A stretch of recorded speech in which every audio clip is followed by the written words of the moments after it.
Metro on WDET. I'm Robin Vincent. The city of Detroit started enforcing new truck routes in southwest Detroit this week. Now, for many years, residents have been blowing the horn on trucks, clogging up residential streets, shaking homes, and emitting pollution there. Sam Krassenstein is Detroit's chief of infrastructure. He was on the Metro last week to talk about why the city is doubling down on enforcement. He said community input has led to these changes in one corner of the city. There's definitely truth in the adage, the squeaky wheel gets the grease, in that, we're only here because of the continued advocacy from our community partners, from current council member Santiago Romero, and all of the community groups and residents that have, really made it clear that that this truck traffic issue is, something that is, very serious and needs to be dealt with and looked at by the city.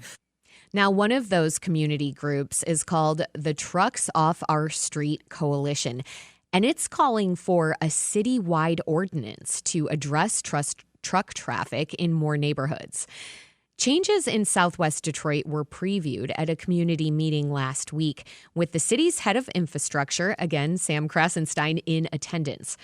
Producer Jack Philbrandt got into these changes and the community concerns with Detroit documenters Cater Lee Bounds and Noah Kincaid.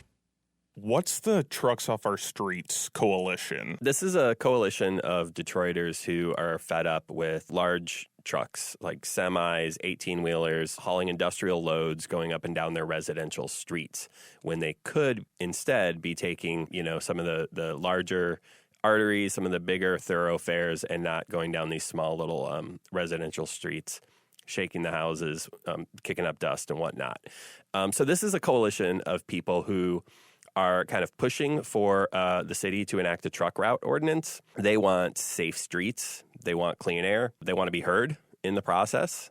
They want ultimately to reduce the residential truck traffic and the associated pollution that comes with it. There are a lot of Detroit-based organizations that are sponsors of this program. There's a lot of just individuals that are a part of this, movement, really.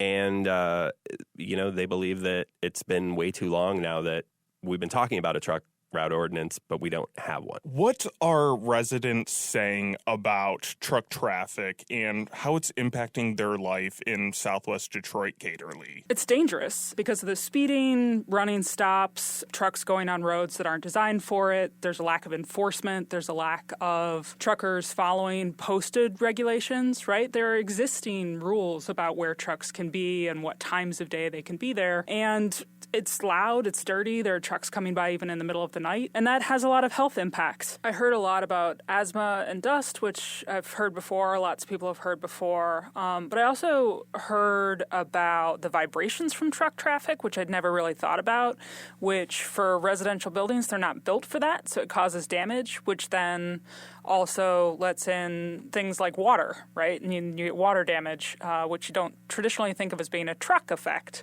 right?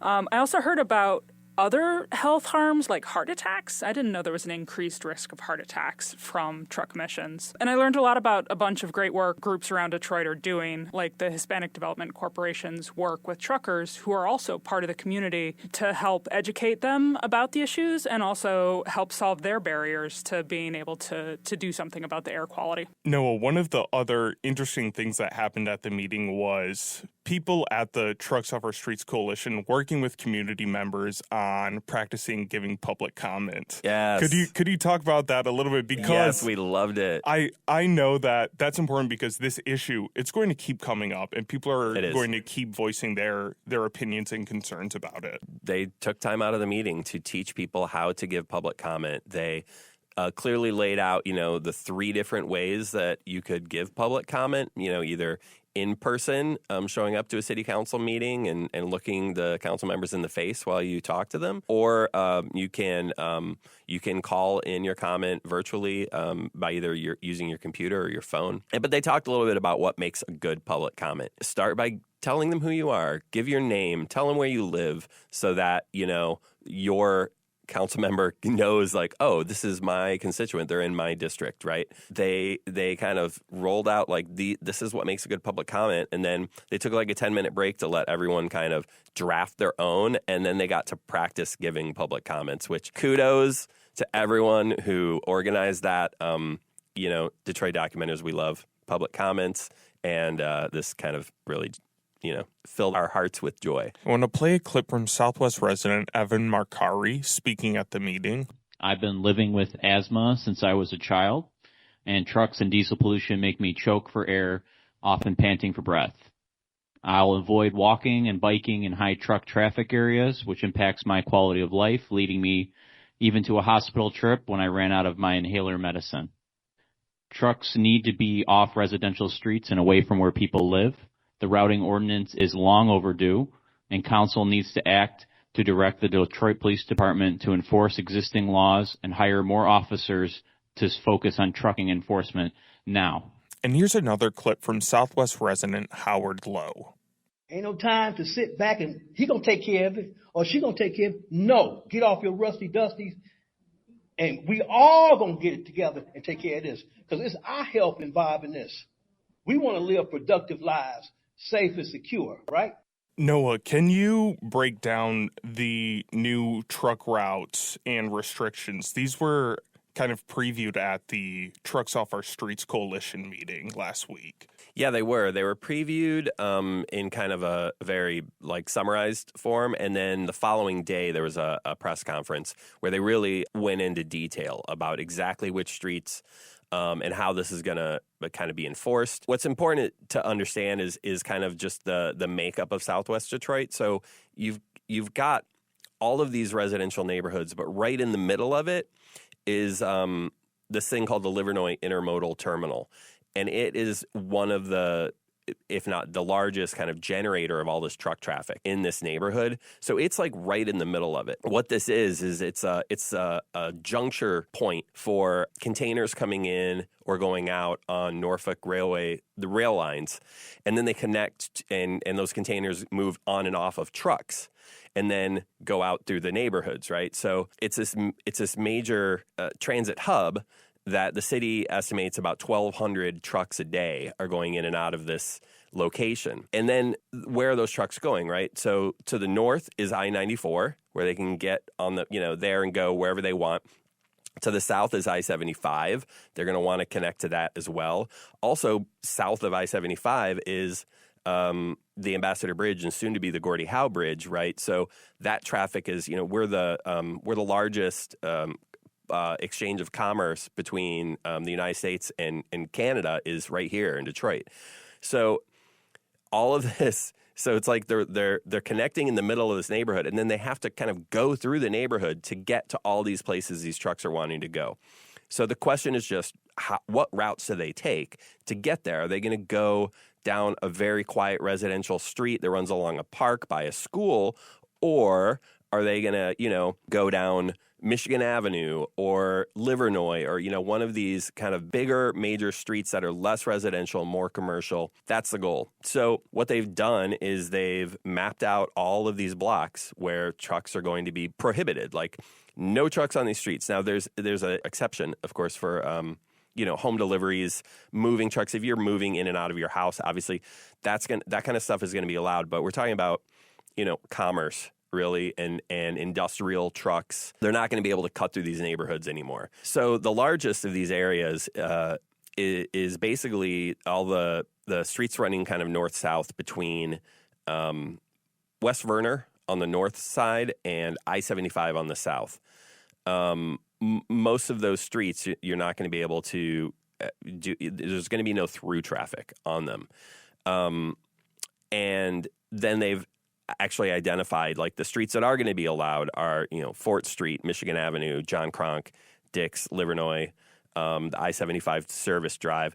Additionally, they're really kind of dictating what routes trucks are going to take to get on and off of the freeways as well, so that they're not getting off the freeway and then just doing a shortcut through some neighborhood. So in addition to these larger areas that run between West Werner and I-75, there are also a couple little pocket corridors that they've mapped out on here. And these are locations that have been problematic over the years. One of them is Lanyo, another is Central. These are like north of kind of the West Vernon, the Spring Wells corridors, as trucks are often going down these streets on their way to I-94. So those are getting addressed as well. And then critically, there's going to be enforcement, supposedly. There's going to be a lot of additional signage so that this is very clear to the drivers of these trucks. There's going to be additional police enforcing this and issuing tickets that are going to be supposedly very high. I haven't heard exactly how much. Caterly, what has residents' reaction to these new truck routes been? The reaction I've heard is cautiously enthusiastic. I think there's a lot of experience working with the city among these groups, and that change takes a long time and a lot of like really detailed follow-up with multiple people. So I think they were excited to hear from the city that specific intersections that they had complained about for a long time were getting dealt with, that specific concerns like there are posted restrictions on hours that aren't being followed. Now the city's going to restrict trucks altogether from certain areas. It was super exciting. The idea that there's going to be a unified reporting mechanism for when you hear a truck issue, super exciting. Overall, it seemed like really positive movement, and the message that this isn't everything, right? Like this is a huge, good step, and we need a lot of people to continue paying attention to this issue. Noah, one of the things that you pointed out is truck traffic in Southwest Detroit has been a issue and something residents have been talking about for a while. I mean, it's all the same. It's all the same issues, right? The noise, the vibration, the dust.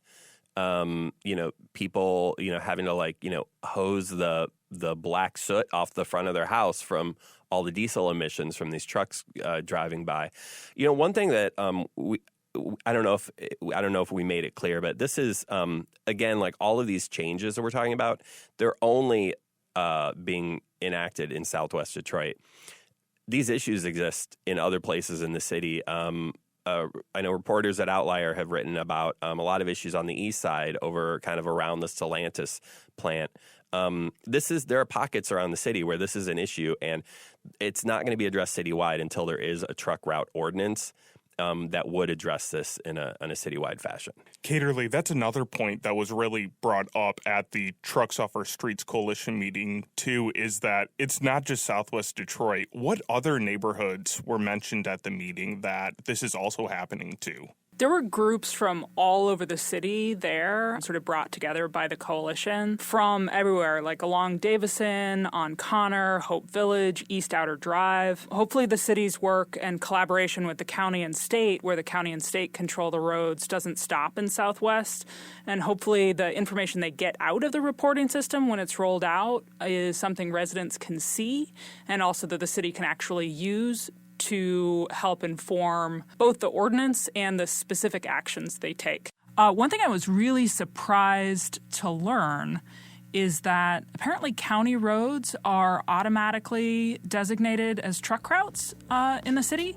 It's not something I'd ever heard before, and it causes issues where those roads are zoned residential. That seems like something we should be able to advocate around and help fix. I think there are a lot of people in lots of part of the city who really, really want something to be done about this. Caterly Bounds and Noah Kincaid from the Detroit Documenters. They spoke with the Metro's Jack Philbrandt.